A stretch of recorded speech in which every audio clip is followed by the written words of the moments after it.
Hey guys, today we're going to be taking a look at setting up Voicemeeter and some virtual audio cables and running those into OBS. What this is going to allow is it's going to let you have far more granular control over the mix going into OBS and give you a bit more flexibility in terms of editing videos if you do record them, in that you can remove background music or just adjust levels. Now, you're going to need a couple of things in order to do this. The first, of course, being Voicemeeter. Voicemeeter comes in three different variants. You have the standard, banana, and potato. The only difference really between all of these is the amount of inputs that you have available to you as well as outputs, but functionality wise they're all the same. Important to note, Voicemeeter is distributed as donationware, so you can get it and try it for free, but if you do like it and end up using it, make sure to activate your license. Next, you're going to need virtual audio cables. Voicemeeter do their own variation of this, which will work perfectly, but for the purposes of this video, I'm going to be using VAC from Muzichenko. Another thing to consider is running your microphone through a program such as Adobe Audition or Reaper. This will allow you to run plugins that control things like EQ and compression to give your vocals that professional sound.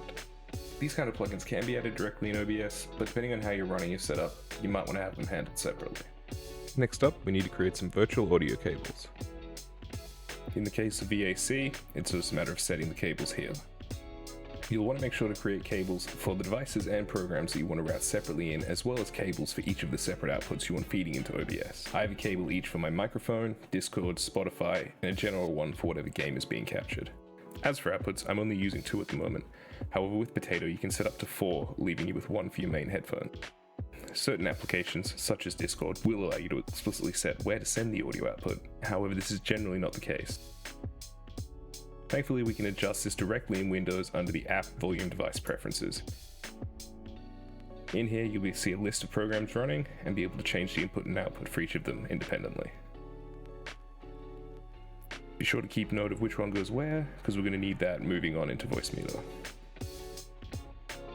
Now, once everything is outputting to the correct cable, we can start setting things up in Voicemeeter.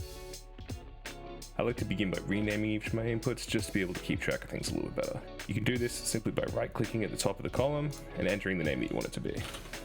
Once you've done this, you'll want to select the appropriate input device from the drop-down box below. You'll also want to make sure to set up your output cables underneath your hardware out. Now it's time to choose which of your inputs will go to which output. The output buttons here alongside the volume slider for each input will determine which output they are put through to. This allows you to mix not only your outputs through to Discord, but also through to your speakers or headphones. Simply click the corresponding button to the output and the audio will be sent through. Once those are all set up, it's simply a matter of adding them as an audio input inside of OBS.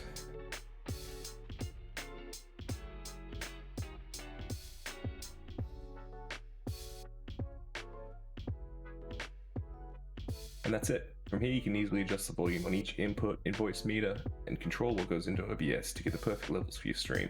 You'll also be able to set it so that each input goes to a separate track on your recordings, allowing you to do things like separate your Discord or background music if you do need to do that for editing and uploading. If you found anything in this video helpful, do remember to like and subscribe. It does help out, and hopefully I'll see you next time.